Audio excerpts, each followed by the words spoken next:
Биһиги музей быт тыгынча тоҕус сүзбэһэники сыллааха тэриллибитэ музей төрүттээччи Иван Павлович Готовцев болар.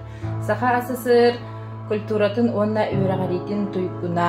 Кини музейи тыгынча тоҕус сүзбэһэники сыллааха төрүттүүрүгэр школага кырахоска терийбитэ. Онтон фондабыт кеңэн, баян, биһиэха бу тандатаага таңара диэтин биэрбиттэр.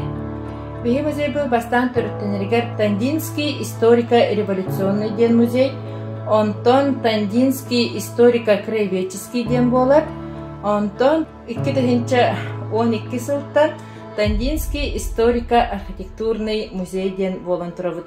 Музей бэйэтэ сэттэ үлэһиттээх билигин музей быт сайттарын туһугар үлэлии хамсы хиджабыт. Быйыл 90-30 күнүгэр музей төрүттэммитэ хэттуон сылын билетатибит, ону көрсө биһиги музей төрүттээччи Иван Павлович Готовцевка аналлаах Иван Павлович үлэдин хамнаһын ологон сырдатар стендini турурдубут. Биһиги музей бытыгар көрөөчүлэр, музейи сэргээчилэр, биһигин быспакка ыалдьыттар келе турухтарыгар багарабыт.